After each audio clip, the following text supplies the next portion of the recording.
Olá, você está assistindo Marta Maria, a Boa Parte do Dia podcast, em colaboração com a Central das Escrituras. Meu nome é Ana. Eu sou a Carol. E eu sou a Laís. E eu, a Letícia.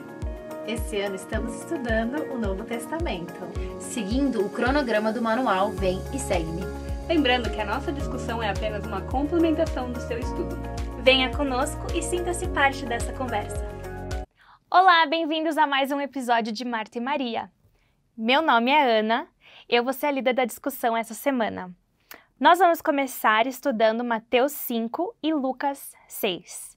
Eu pedi para a Letícia dar uma introdução para a gente, uma introdução histórica, então o tempo é seu. Bora lá. Então, nesse momento em Mateus, a gente está com o Salvador na Galileia. A gente está no início do segundo ano de ministério dele, ele tem um total de 3 anos. E vai começar então com o Sermão da Montanha, que é muito conhecido por causa das bem-aventuranças que Cristo fala, né? E é interessante entrar aqui no quesito que muitos cristãos, a gente, né, consideram que é uma série de comportamentos que a gente precisa seguir, que são éticos e são desejáveis a todo mundo, né? Mas também a gente aprende em terceiro Nef, nas escrituras no livro de Mórmon, que a gente segue o livro de Mórmon na nossa religião, a gente aprende também que os membros batizados naquela época, batizados na Igreja de Jesus Cristo, eles receberam essas mesmas instruções, as bem-aventuranças nas Américas, para que eles pudessem ser aperfeiçoados, para eles poderem viver com Jesus Cristo no reino celestial. Então, o Sermão da Montanha ele é direcionado para membros da Igreja batizados, e é uma série de instruções para continuarmos, após o batismo, sermos melhores, né? Nos aperfeiçoarmos. E aí, bem-aventuranças, então, vem da palavra beatos, que significa beatitude, que é ser feliz, ser abençoado. Achei bem interessante isso. E aí, em Lucas 6, a gente vai estudar, continuando falando um pouquinho das bem-aventuranças. Lucas, ele foca nas atividades do Salvador em diversos sábados. Né? Então, a gente começa a ver aqui um pouquinho mais do dia do Senhor, como é que ele usava o dia do Senhor. Então, apontava mais como os líderes dos judeus tentavam descreditá-lo e usar as tradições do sábado contra ele. E é um tanto irônico, porque, né, Cristo que criou a regra, a lei, né, para a gente guardar o dia do sábado, o próprio Jeová, aquele que deu o mandamento no Velho Testamento de manter o dia do Senhor santo, a gente aprende um pouco mais sobre isso. E a gente também vai ver a escolha dos 12 apóstolos, e que continuará pregando, e ele aponta as bênçãos que advêm de viver o Evangelho e os problemas daqueles que não vivem o Evangelho também. Muito legal. Acho legal que as leis de Moisés, elas foram criadas e elas foram seguidas por certo tempo, claro. Então, quando Jesus Cristo, Messias, veio e estava no ministério dele, ele foi ensinar as leis maiores, né? As leis que exigiam mais retidão, mais das pessoas, para que elas pudessem viver um patamar maior, né? Para elas poderem ter o espírito mais com elas, enfim. Né? E como criança, adolescente, adulto ali, então era o momento de viver leis maiores, né? Muito legal. E eu gosto muito disso também, é que aqui nós temos mais um exemplo daquele princípio do Senhor, de um pouquinho ali, um pouquinho aqui. A gente vê, começou com Adão e Eva, não come do fruto. Aí passou para Moisés, aqui estão os 10 mandamentos. Aí agora, Cristo chegou e falou assim, bom, gente, não é só não adulterar, é nem olhar para a mulher do próximo. É um nível, que nem você falou, um nível maior. Que nem quando a gente, na escola, tá aprendendo matemática, né? Primeiro a gente aprende 1 mais 1, aí depois a gente aprende 1 menos 1. Agora que a gente já tá sabendo os dois, 1 mais 1 menos 3. Aí até a gente tá lá na álgebra com o teorema de Pitágoras, x, sei lá das quantas. Tirei 3 em álgebra, então... Mas é isso, alguma coisa assim. E é legal também que bem-aventurado fala que é uma pessoa muito feliz e que tem a glória dos céus. Então já pensou, né? A gente, quando o Senhor estava preparando para a lei maior, para a gente poder habitar com Ele, porque Ele vive essa lei maior e Ele espera que a gente viva também. Então, à medida que a humanidade, como você falou, foi passando por tudo isso, nós individualmente também passamos por todo esse processo, né, de entender e o Cordeiro, né, ele está aqui para morrer por nós, para que a gente consiga herdar ao lado do Pai Celestial, né? Herdar ao lado dele. Plena, ter uma né? alegria plena e ser recebido com essa glória, porque essa lei maior, ela vai nos dar bênçãos glorificadas, né? Essa é uma alegria sem fim, assim, né? Uma promessa de uma alegria que a gente acredita que é para a eternidade. Duradoura. Duradoura, exatamente. Muito legal. E, gente, se a gente pudesse fazer um podcast só sobre esse capítulo, a gente teria conteúdo para o ano todo. Porque é tanta coisa que não tem como a gente falar. Cada versículo dá para falar uns 20, 30 minutos. Exatamente. Então, assim, eu escolhi mais ou menos 3 assuntos que eu achei interessante a gente conversar, discutir. Mas aí tá aí a importância para vocês aí de casa de realmente estudarem, porque o que vocês escutando a gente aqui não vão aprender tudo. É muito pouco, não vão aprender tudo que tem escrito. Então, corre lá, lê e depois fala pra gente o que vocês aprenderam, porque o que eu aprendi talvez seja diferente do que vocês. Então, eu queria começar com Mateus 5:9, que é uma das escrituras das bem-aventuranças. Laís, você podia ler pra gente? Claro, vamos lá. Bem-aventurados os pacificadores, porque eles serão chamados filhos de Deus. Muito legal. Então, tá aí o assunto que eu queria conversar com vocês, sermos pacificadores. O que vem à mente para vocês? O que é ser pacificador? Nossa, engloba muita coisa.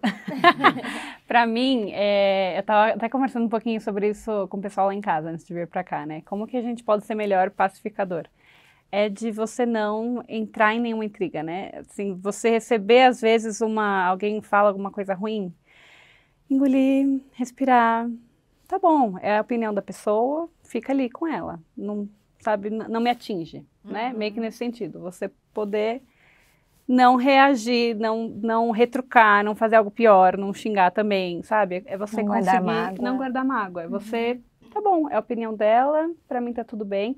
É você conseguir ter uma inteligência emocional até um pouquinho mais elevada, né? Um pouquinho você conseguir aceitar que é a opinião da outra pessoa, não te atinge, né?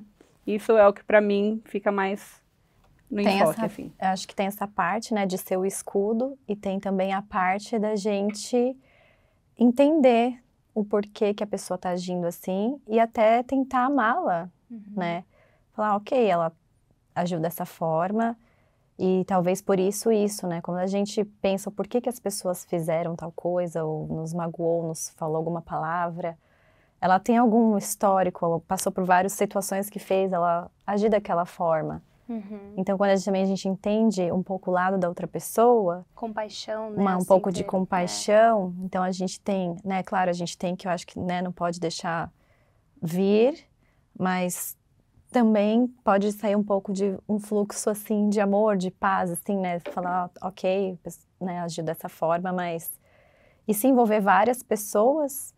né, que a gente não seja aquela que bote a lenha, né, na fogueira, como diz o ditado. É verdade. Eu acho que uma coisa também que tem bastante a ver é a empatia, né, com as pessoas. A caridade mesmo, que é o puro amor de Cristo. O ano passado, de 2022, eu conversando com meu marido, eu falei pra ele que a nossa meta... Engraçado, porque passou tão rápido, né, a gente já tá em 2023. Pra mim ainda é a meta, mas já é outro ano, né? Mas eu falei pra ele, vamos ser pacificadores. E eu lembrei muito disso quando a Ana falou pra gente que queria abordar isso, sobre sermos pacificadoras, porque foi um ano muito desafiador pra nós, né? E muito bom, muito abençoado, mas enfim, nós lidamos com pessoas todos os dias, enfim. E é muito legal porque a gente voltou nessa meta, nesse desafio de sermos pacificadores, né? Extinguir o fogo. Se o fogo tá ali, ajudar a extinguir, né? Ter empatia pela pessoa. Eu acho que o maior desafio, às vezes, ao sermos pacificadores, é olhar as pessoas como Deus e Cristo olham, né? Realmente é bem desafiador, mas tá aí, né, a bênção do Senhor, aí a lei elevada, que vai nos levar a sermos felizes, a vivermos com Ele, né? Sobrepujar essas provações, né? Mas também sermos melhores. E, gente, o meu marido e a minha sogra, os dois são psicólogos. Então, eu tenho aprendido muito sobre como, tipo, controlar, né, a nossa reação. Eu vou contar pra vocês uma história, assim, boba, né? Assim, talvez vocês já tenham passado por coisas similares, mas eu e meu marido, a gente comprou uma casa quase 3 anos. E daí na casa, a gente estava acostumado a morar em só apartamento. E em apartamento, quando você tira o lixo, não importa qual dia que você tira o lixo, porque é só jogar lá, tipo, né? O caminhão do lixo, tanto faz. Quando você tá na sua própria casa, você tem que lembrar de botar o lixo pra fora pro caminhão do lixo passar. Se você não botar pra fora, Ele não vai pegar ele o não vai lixo. pegar o seu lixo. E daí você vai ficar com aquele lixo cheirando, tipo, por mais uma semana, não vai ter mais espaço pra colocar mais lixo, né? Uhum. Então, é uma responsabilidade de quem tem uma casa. E quando a gente se mudou, a gente meio que fez uma... Não, a gente não combinou, foi tipo... Não foi nem um acordo, foi tipo assim, meio que ficou subentendido que seria o meu marido que colocaria o lixo pra fora. Toda essa introdução. Toda a introdução, Então, aí tá bom, ele tava fazendo o trabalho dele lá direitinho, beleza. Até que teve um dia, o nosso lixo passa na quarta, mais ou menos por volta do meio-dia. Aí a gente sempre tava acostumado a colocar de terça-feira de noite, né? Aí teve um dia, uma terça-feira, que eu vi, né, 6 horas da tarde, ele não colocou ainda. 7 horas, 8 horas, nossa, mas aí daí começa aquele negócio, né, assim, gente, mas ele não vai colocar o lixo. Eu vou fazer, então, vai. Ele não vai colocar o lixo, tipo, que raiva. Daí você começa, sabe assim, o negócio no... Aí eu, tá bom, beleza. Ele ainda tem tempo amanhã de manhã. Aí chegou amanhã de manhã, eu já acordei, tipo, meu... Só na expectativa. Só na expectativa. Ele saiu pro trabalho, aí eu já... Ele Esqueceu. não colocou o lixo pra fora. Mas eu não vou colocar, porque não é meu trabalho. Tipo, daí começa aquele negócio. Uma coisa que era tão pequenininha, começou. Mas eu sou a única pessoa que lava a roupa, Faço todas as outras faço todas as... tarefas. Ele só tem uma responsabilidade. E sabe, aquilo começa, a te consumir. Eu passei o dia inteiro, sabe? Pensando nisso, pensando Meu, nisso. que raiva, que raiva. E daí, tipo, mas eu deixei passar. Aí deu 2 dias depois, aí ele percebeu que o lixo não Foi colocado. foi colocado. Aí ele, a gente esqueceu do lixo. Aí eu, daí começou. Daí ele, mas por que você não colocou? Mas não é minha, eu já lavo a louça, eu já cuido das crianças. E sabe, o negócio se tornou uma briga que não precisava ter. Foi um avalanche. Foi um avalanche. E isso fez mais mal pra mim do que pra ele. Porque eu passei aí, tipo, uns 3, 4 dias, horas, com aquele ódio no coração. Só pra testar, Sabe, será tipo, que ele não vai? Só mandando resposta ríspida o dia inteiro. Exatamente. E tipo, que coisa... Se eu tiver... Daí eu aprendi assim que... Né, como uma verdadeira esposa, companheiros, se eu tivesse esse espírito de pacificadora, eu teria só... né, colocado o lixo pra fora. E, amor, nossa, percebi que você esqueceu de colocar o lixo pra fora, tá tudo bem?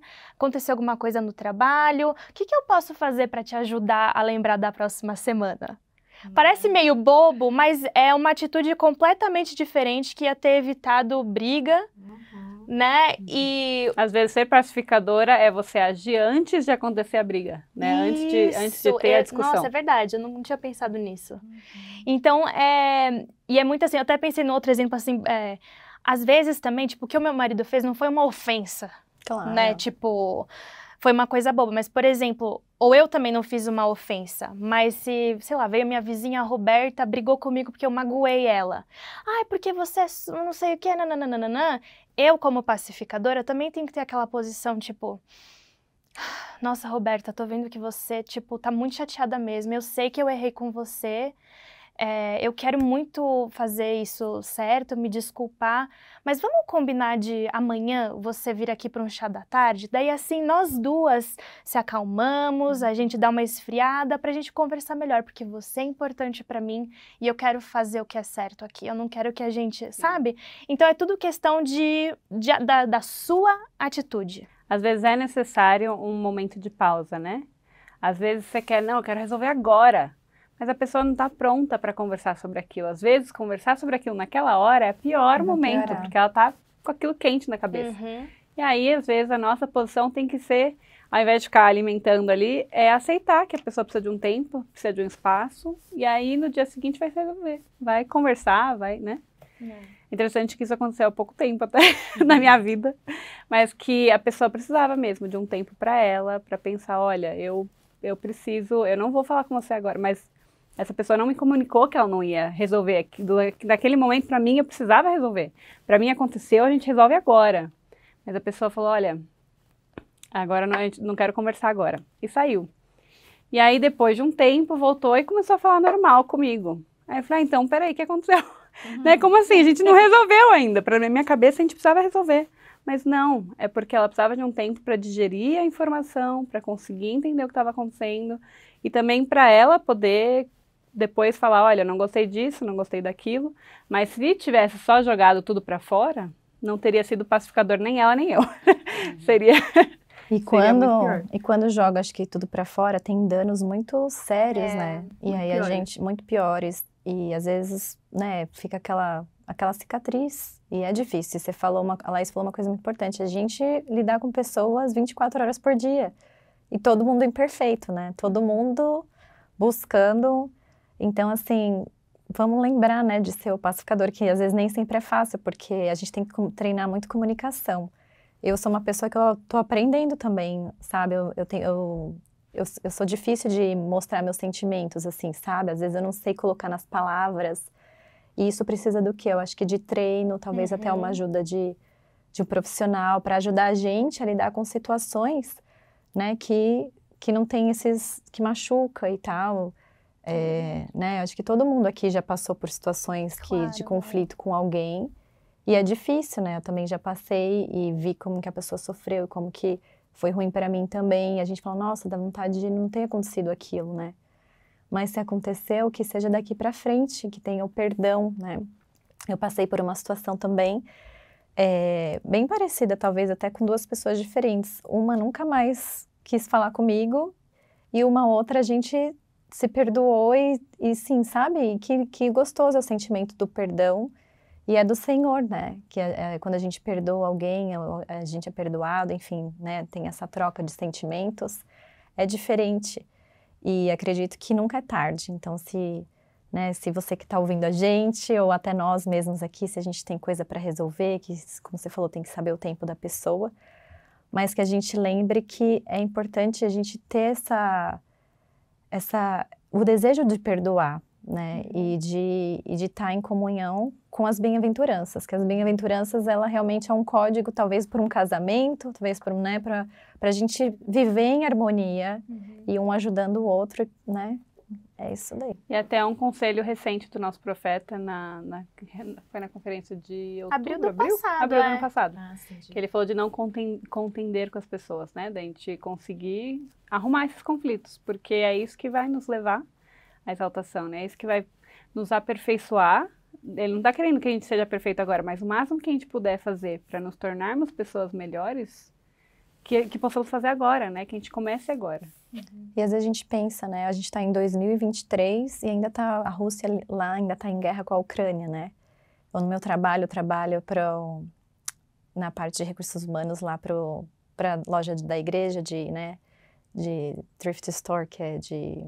Tipo um brechó, né? Um brechó, isso. Então tem muita gente que não fala inglês, que é recrutado e tal. Então tem gente da Ucrânia vindo.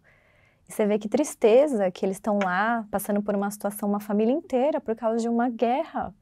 Que a gente fala, gente... Que não tem nada a ver com você. Não tem nada a ver com você. Infelizmente eles não podem controlar, né? Tem que aprender a viver com aquilo.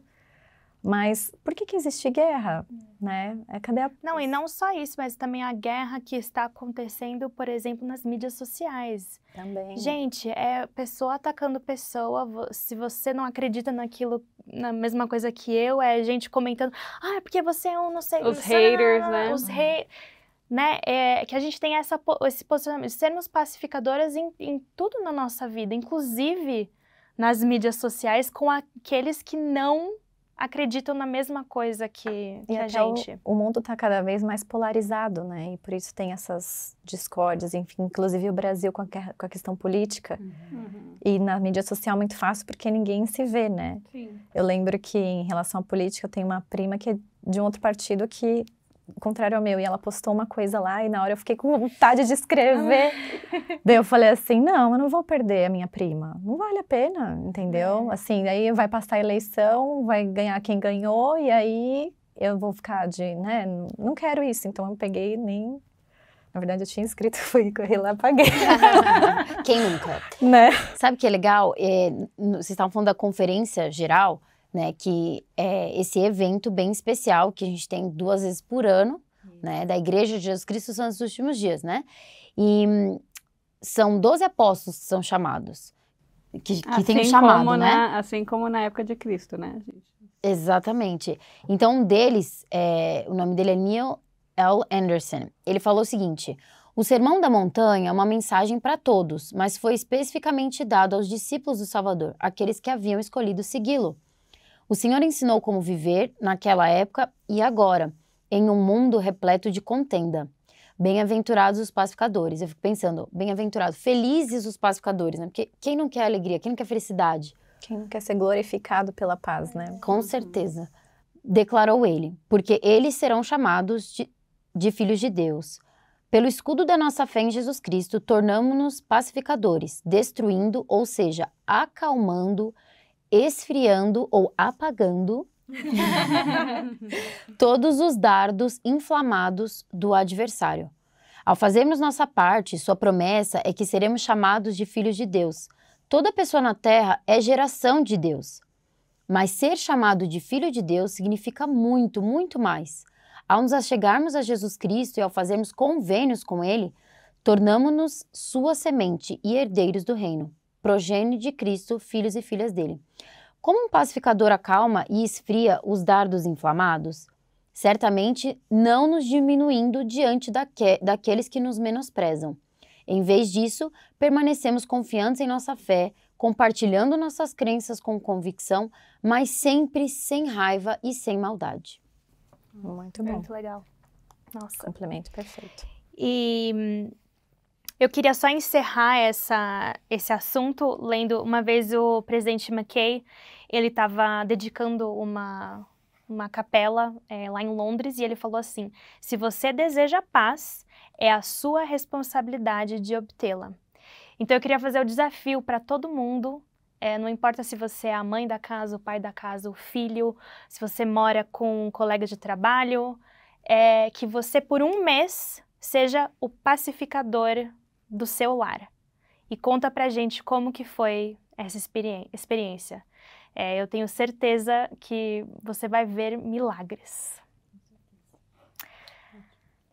Bom, o próximo tópico que a gente vai discutir vai ser Mateus 5, 14 a 16. Carol, você pode ler pra gente essa escritura? Posso sim. Vós sois a luz do mundo. Não se pode esconder uma cidade edificada sobre um monte. Nem se acende a candeia e se coloca debaixo do alqueire, mas no velador, e dá luz a todos que estão na casa.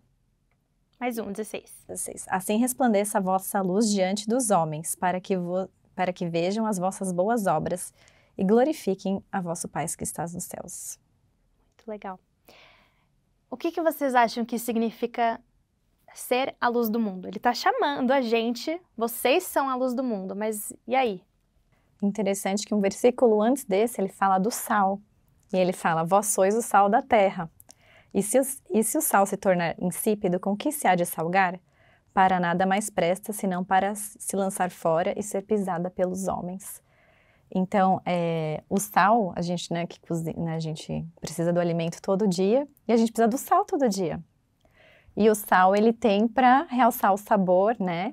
E antigamente o sal também era usado para preservar, dar sabor e purificar, né? Fala que também o sal tinha um significado religioso para os israelitas e, né, estava associado à prática antiga do sacrifício de animais sob a lei de Moisés. E acho que quando a gente entende que a gente precisa do sal todo dia, que a gente pode, né, a gente que pode ajudar umas às outras, ajudando a florear a vida de alguém, enfim, dando mais sabor para a vida de alguém, mais alegria, que a gente pode ser essa luz. Que aí vem também, né, pode ser o sal e aí vem a luz também, que acho que a luz também tem esse mesmo papel. A gente precisa da luz todos os dias, né, e a gente precisa... A luz, ela não só fica para ela, né? Ela transparece, né? É interessante que a gente pensa, eu penso bastante no sentido de quando você vê alguém em depressão. A pessoa que está em depressão, ela fica muito para si, né? Ela fica... Eu imagino, quando eu penso numa pessoa... Claro que não é a realidade, a gente consegue ver depressão em muitos aspectos diferentes. Mas quando eu penso na palavra depressão, para mim, na minha cabeça, vem uma pessoa, assim, cabisbaixa, baixa, só ali, só triste. Ou pelo né? menos internamente, né? Exatamente, às vezes por fora não, mas internamente é isso. E é difícil de você transparecer uma luz quando você está internamente assim, quando você está doendo, né? Mas quando você tem uma alegria, quando você tem a luz do evangelho, quando você consegue ter essa bem-aventurança de Deus, você consegue reconhecer essa alegria interna, aí você consegue transparecer, Espalhar. você consegue brilhar, você cresce, né, com quem está à sua volta, as pessoas conseguem reconhecer essa alegria e querer um pouquinho dessa luz, né, e você se torna um pouquinho mais agradável de estar perto, enfim. Uma vela acende a outra. Exato. Né? Se você tá ali com a sua luz, você pode me ajudar, uma faísquinha ali, e eu mesma produzir a minha própria luz, né? Porque os ensinamentos do Senhor, eles, se a gente enterrar, né? Assim, enterrar. Não enterrar e deixar guardado, mas assim, plantar. Ele vai crescer, vai inchar, né? Como uma semente. E eu acho que é isso que, né? Assim, complementando, né? Enfim. Não, até se vocês já fizeram assim o experimento assim de estar num lugar completamente escuro, né? Se você acende uma velinha só, um fósforo, já de pouquinho, você consegue ver tudo, né? Então é isso, às vezes a gente só precisa de uma fonte de luz para dar a gente aquele conforto de, nossa, eu consigo ver um pouquinho mais. E Cristo, ele é essa fonte, essa coisinha que a gente precisa pôr né, no nosso dia a dia, pingar no nosso, né, o azeite na nossa, para dar luz, né, eu lembro de um discurso que foi, acho que foi um australiano que ele deu numa conferência também, e ele conta de uma história de uma mulher que ela era abusada do marido e ela tinha aquele sentimento muito ruim, e isso impedia ela, né, é aquela coisinha que estava obscurecendo a vida dela. E ela falou assim, eu preciso tirar isso de mim, né? E ela falou que orou já e ela queria, já tinha perdoado ele, mas aquele sentimento ainda estava corroendo. E eu nunca esqueço desse discurso, porque para mim foi bem poderoso, para mim foi assim, uma ferramenta como eu posso me livrar desses sentimentos. O que ela fez, ela orou com muito fervor, creio que ela deve ter pedido por vários dias para tirar esse sentimento. E ela falou que esse sentimento foi embora. Ela nunca mais sentiu aquilo. Mas porque ela estava sempre pedindo ao Senhor, né? E com certeza se nutrindo de luz, de conhecimento, né? De coisas para ajudar a eliminar esse sentimento. Então, eu acho que quando a gente, né? Se a gente tem uma coisa corroendo a gente, aquilo parece que deixa a gente de ser essa alegria, ser essa pessoa que vai chegar, vai falar, e aí, como você tá? Sabe? Com aquela energia, aquele amor, né? Eu gosto muito... Do jeito da Laís. A Laís, gente, vamos puxar a sardinha aqui pra Laís. Obrigada. A Laís era mais amiga, né, da minha irmã, enfim, mas a gente, toda vez que eu vejo a Laís é sempre, oi, gente, e aí, não sei o que, tá sempre exuberando luz, então isso é muito legal. E contagia, parece que sempre que eu tô com a Laís, eu também acabo me... né, um pouquinho mais, né? Nossa, obrigada. Você também é, né? Só por causa da Laís. Mas, enfim... então é legal, né, Laís? O que você faz assim para manter aqui? Com certeza você tem os seus desafios, mas como você faz para ter essa energia legal? Eu acho que uma coisa que eu tenho eu amo pessoas, então pra mim tá junto com... engraçado que hoje eu tava pensando, falei, nossa, gente, como eu amo essas meninas, como eu tô feliz de estar fazendo esse estudo com elas, gravando, não é tão bom esse sentimento, como o Senhor é bondoso conosco, né? Mas eu acho que é isso, é o meu amor por vocês aí. É por isso vocês sentem isso. Que legal. Ai, não, e, gente, o que a gente falou muito importante, né, de manter a luz em nossa própria vida, mas também a gente tem que ser uma luz para o mundo. Se a gente pensar, o mundo está em escuridão completa em questão de conhecimento, valores, de tudo. E nós temos que ser... Identidade, tudo. Tudo. E eu sei que tem muita gente que tem dificuldade de falar, né? Não é todo mundo que, tipo, chega para qualquer pessoa no mercado e fala, oi, né? E aí, quer aprender mais sobre Jesus Cristo? Não é, né? Mas a gente tem que desenvolver. A gente, se é um dom seu, beleza, tipo, continua falando. Mas se não for, você ainda pode ser a luz através das suas ações, né? Inclusive, tem o presidente Monson, né, falecido, ele já foi um presidente da igreja. Em outubro de 2015, ele começou a contar uma história de que quando a igreja estava começando a construir o centro da BYU de Jerusalém, eles tiveram que passar por vários, tipo, permissão aqui, permissão ali, porque... burocracia, né? Enfim. E a BYU é uma universidade, escola, né? Isso, é a universidade que é, né, da igreja. E para poder ter essa permissão de fazer a BYU lá, eles tiveram que concordar que eles não fariam nenhum proselitismo, que os estudantes que fossem para lá não podiam pregar o evangelho para ninguém. Então, a igreja concordou, e daí depois que o acordo foi feito, um dos oficiais israelenses, que conhecia bem a igreja, comentou que sabia que a igreja honraria o acordo de proibição do proselitismo. Mas, disse ele, referindo-se aos alunos que ali frequentariam, o que vamos fazer com a luz que está em seus olhos? Então, assim, que coisa, às vezes eu tenho dificuldade de falar, ou às vezes meus pais estão morando na China agora, eles também não podem falar para ninguém sobre Cristo. Então, que seja uma coisa sua que você precisa trabalhar, ou que você esteja num lugar que não permite você abrir a boca e falar, mas se você vive o evangelho, ninguém vai poder negar isso, porque eles vão ver no teu olho. Uhum. Muito legal. Eu também lembro de outro discurso também da... Nossa enciclopédia. Eu adoro. É o nome dela, eu esqueci, eu tenho o rosto dela na minha mente. Depois a gente põe lá, tá, pessoal? Pra vocês conferirem. Mas ela falou assim que ela foi numa conferência das mulheres. Foi um pouco antes deles não terem mais as conferências das mulheres. Então, esse discurso ela fala que uma vez ela viu alguma pessoa que ela falou assim, não vou me... Vi uma coisa na rede social, alguém postou alguma coisa que ela meio que não concordou. E ela falou assim, não vou fingir que eu não li, não quero me meter e tal. E depois ela viu que uma outra amiga dela foi e colocou os princípios lá, de um modo pacificador, mas colocou. E daí ela falou assim... Poderia ter sido eu.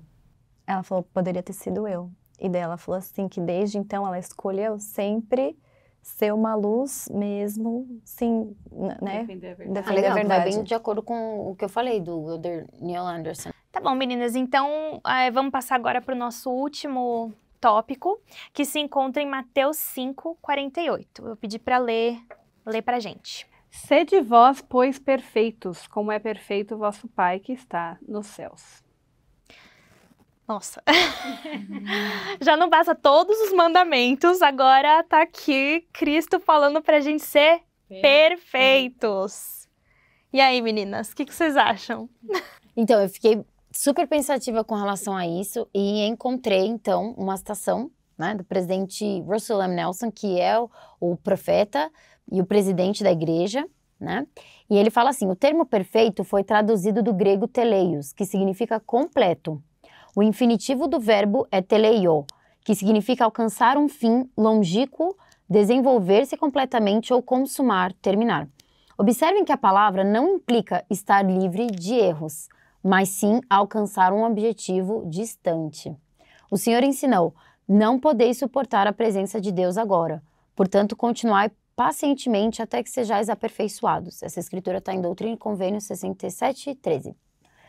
Não devemos ficar desanimados se nossos sinceros esforços em alcançar a perfeição nos pareçam hoje árduos e intermináveis. A perfeição é incompleta nessa vida. A plena perfeição só será alcançada depois da ressurreição, e somente por intermédio do Senhor. Está reservada a todos os que o amam e guardam seus mandamentos. Então, assim, ninguém está livre de erros. Nós vamos fazer o melhor, alcançar o nosso melhor nessa vida. E a gente sabe que a gente pode ser melhor, né? A gente sabe os pontos que a gente pode ser melhor. Com certeza. Inclusive, nesse discurso, ele também fala que há coisas, na verdade, que a gente pode ser perfeito em fazer. Por exemplo, eu posso ser perfeito em pagar o dízimo. Isso significa, perfeita em pagar o dízimo. Significa que todo mês eu vou pagar o meu dízimo certo. Então, nesse princípio, eu posso cumpri-lo perfeito. Ou eu posso ser perfeita em jejuar, perfeita em cumprir a palavra de sabedoria. Claro que não vou ser perfeita em briga com meu marido, briga com as minhas amigas, tipo, essas coisas são um pouco mais difíceis da gente ser perfeito em todas as interações sociais que a gente tem. Verdade. Mas tem alguns princípios que dá sim pra gente fazer com perfeição. E uma das coisas legais de pensar também é perfeitos como o nosso pai pensar no nosso destino. A gente quer ser como o pai, então ele é lá no nosso mapa, ele tá lá, a gente sabe que a gente quer chegar a ser como ele é. Então não significa que a gente tem que, né, claro, a gente vai dar o nosso melhor, mas não tem que ser perfeito em tudo, assim, né. Eu lembro que uma vez eu conversando com um membro que ele estava inativo na igreja, né, a gente chama de inativo quem não tá indo para frequentemente, e ele falou assim que ele não queria... ele falou, eu não quero porque eu cresci com essa cobrança de ser perfeito, eu cresci com isso na minha cabeça e eu não quero que meus filhos passem por isso. E daí eu fiquei pensativa, né, na hora eu não soube muito o que responder para ele, mas depois eu pensei assim, às vezes a melhor coisa é ouvir, né, quando uma pessoa tem uma experiência que, né, que não... Né, que é mais negativa. Que é mais negativa, a gente ouve, entende. E então eu pensei, que pena que da perspectiva, acho que a gente escolhe como ver essa perspectiva dos mandamentos. A gente pode escolher se eles vão nos livrar do pecado e nos direcionar para o bem, para nos guiar para ser como Deus, ou se eles vão nos privar de fazer isso, aquela cobrança e tal, né? Então, assim, a gente precisa mudar a nossa perspectiva e ensinar isso para os nossos filhos, que os mandamentos, eles estão para nos ajudar e nos guiar para alcançar segurança espiritual e felicidade familiar e pessoal também. Claro, todo mundo vai ter os desafios, né? Como a gente até falou, até o próprio Cristo teve a tentação, a provação, né? E então a gente tem que estar muito preparado e ter essa perspectiva da perfeição. Sim. Olhar com olhos positivos. É interessante que isso me lembrou do versículo 7 de Mateus 5. Não, 7 não, 6. Que fala, bem-aventurados os que têm fome e sede de justiça, porque eles serão fartos. Então, quando a gente tem fome e sede do que é certo, os mandamentos acabam sendo uma alegria e não um fardo, né? Porque eles estão nos protegendo, estão nos ajudando a sermos pessoas mais felizes. Porque às vezes a gente fica muito... Às vezes o que a gente acaba fazendo, que seja contra os mandamentos, nos carregam, né? Viram um vício, viram algo ruim na nossa vida, né? E acaba virando um fardo e não alegria. E aí também voltando um pouquinho no quesito de perfeito, né? Até nas escrituras, nas notas de rodapé, ele fala que no 48b, que é a palavra perfeito, ele fala plenamente desenvolvido, terminado, completo. Então é nossa busca contínua de chegar à exaltação, que é eventualmente nos tornando plenamente desenvolvidos. Eventualmente, na exaltação, a gente vai poder ter tudo isso. Porque a gente acredita que a gente tem 3 graus de glória, quando a gente morrer, quando a gente for para o plano espiritual, e no 3º a gente vai conseguir viver com Deus, a gente vai conseguir viver com os nossos familiares, a gente vai ser plenamente feliz e plenamente desenvolvido. Então aí é nosso caminho para a exaltação, é o caminho que a gente tem que perseguir para nos tornar perfeitos depois, não que a gente vai tornar perfeito aqui na Terra, né? Tanto é que tem uma escritura, eu não lembro aonde que é, mas em questão de Jesus Cristo, quando depois que ele fez a expiação, foi crucificado, ele fala alguma coisa assim, agora estou perfeito. Aí você tipo, calma aí, mas você já é perfeito, como assim?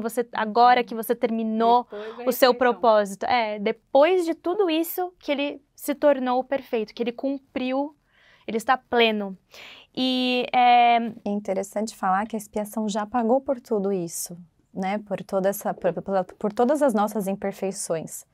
já tá pago, pessoal. Agora é só a gente fazer, e como ele falou, a misericórdia que a gente dá para os outros, a gente vai ter. Então, acho que o princípio da misericórdia, que é importante também a gente lembrar, para a gente poder conseguir ter essa Paz, né? Essa paz, é isso aí. É que a gente Letícia não sabe. cobre, que a gente não peça a perfeição, né, de nós mesmos e nem dos outros. Isso. Né? E tem uma Por isso que eu citação acho que a misericórdia é tão importante. Exatamente. Tem uma citação do Elder Holland que ele fala assim: irmãos e irmãs, cada um de nós aspira a ter uma vida mais semelhante a Cristo do que normalmente conseguimos ter. Se admitimos isso honestamente e estamos tentando melhorar, não somos hipócritas, mas sim humanos. Não permitamos que nossas tolices da vida mortal e as falhas inevitáveis cometidas até mesmo pelas melhores pessoas entre nós nos tornem cínicos a respeito do Evangelho, da veracidade da Igreja ou da nossa esperança por um futuro ou da possibilidade de santidade. Se perseverarmos, em algum lugar na eternidade, nosso refinamento será finalizado e completo, que é o significado de perfeição no Novo Testamento. Perfeito. Perfeito. Perfeitamente perfeito. Mic drop. Então, a não ser que ninguém tenha mais algum comentário? Tá bom, então ficamos aqui por hoje. Muito obrigada. Por favor, dê like, comente o que você gostou e continua nos seguindo. Até semana que vem. Tchau.